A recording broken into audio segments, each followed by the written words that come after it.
I just gathered data from all of the past World Championships to determine which team is the best Worlds winner of all time.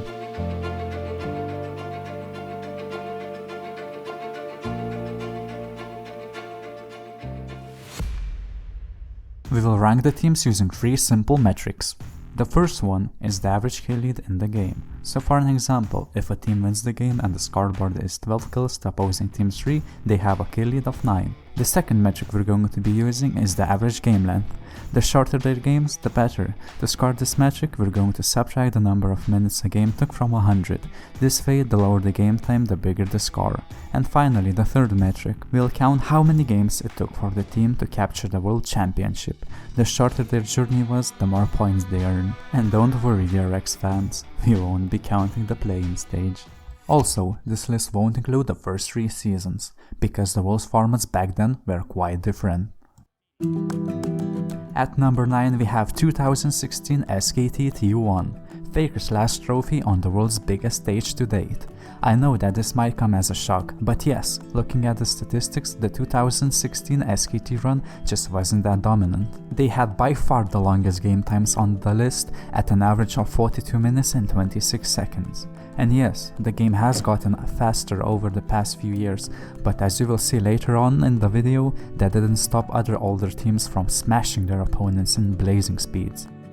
But I have to admit, this SKT run did give us probably the best knockout stage series of all time.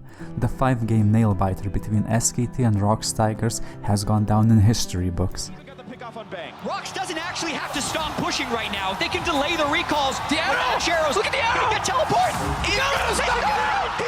And don't get me started on the 5-game final versus SSG, which gave Faker his three-peat. But as history will show, that won't be the last time SSG met Faker in the finals. 8th on the list are the 2021 Worlds winners, EDG.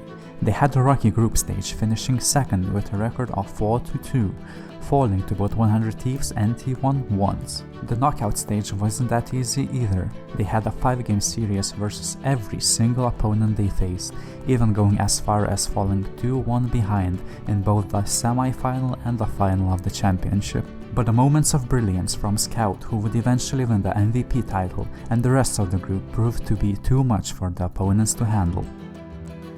At number 7 we have the last year's fairy tale, DRX. Perhaps the most movie-worthy run in League's history.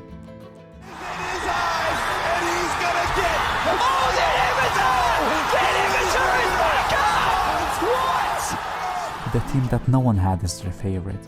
The team that started the tournament in the play-ins, proved everyone wrong and took home the title. It took them 21 games to achieve this. The only other team to play so many games on their way to glory is EDG. Their games were nail-biting, averaging only 3.6 kills more than their opponents, but despite all that, this had to be one of the best, if not the single best Worlds run we've ever seen.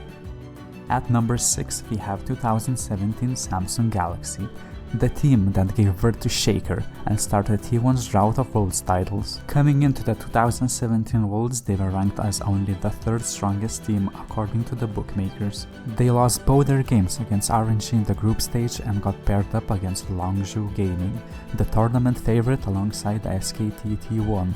But the underdog label didn't bother Samsung Galaxy at all.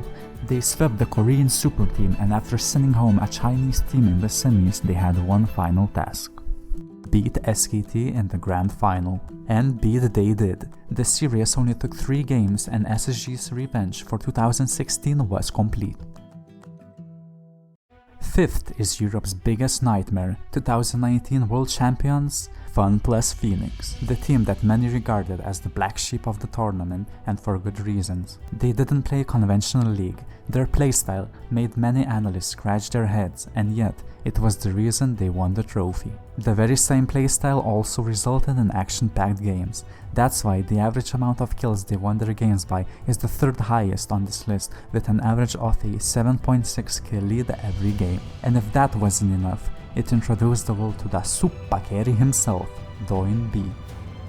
At number 4 we have 2018 Invictus Gaming, a team that was led by their dominant topside of Rookie, the eventual tournament MVP Ning, and the Shy. This trio was so efficient at winning games that it led to the second quickest game time average on this list, which is just shy of 30 minutes. And of course, we have to get rid of the elephant in the room. Europe's Fnatic got absolutely smashed in the finals by them. Third on our list is 2020 Damwon Gaming. Just saying 2020 and Damwon in the same sentence makes you shiver. This team only dropped 3 games on their way to becoming the world champions. The Korean powerhouse was expected to duke it out in the finals versus the tournament favorites Top Esports, but after the Chinese super team's upset loss to Sunning in the semis, Damwon's victory was inevitable. And even though the dark horses of the tournament managed to take game 2, ultimately they were no match for Canyon and company. At number 2 we have 2015 SK Telecom T1. Well, what can I say? Faker did what Faker does best, win. Having won both splits back home in Korea and the MSI title barely escaping them, there was only one thing on SKT's mind: win the World Championship. And as it turned out, absolutely no one could stop them. In fact, this SKT run was so dominant that they only dropped 1 game in the entire tournament. On top of that, this year's final gave birth to perhaps the best league meme of all time, the Rolling Faker. What was that? And finally, in the first place, the most dominant team in world's history, 2014 Samsung Galaxy White.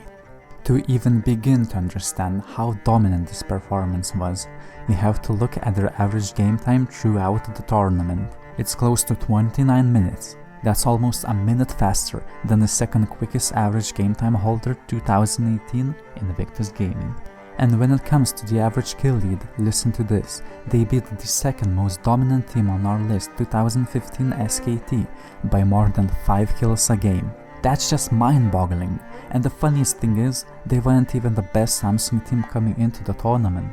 You see, this was back in the day when most Korean teams had a sister team, and the big brother Samsung Blue was getting the better of them all season long.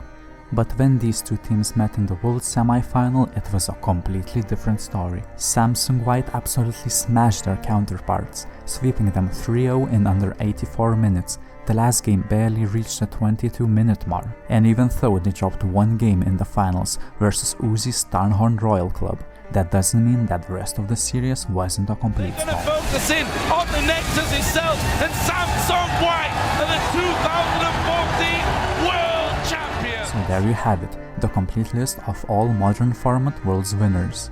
Would you rank them differently? Share your thoughts in the comments below. And if you enjoyed the video, don't forget to like it, subscribe and turn on notifications. See you next time.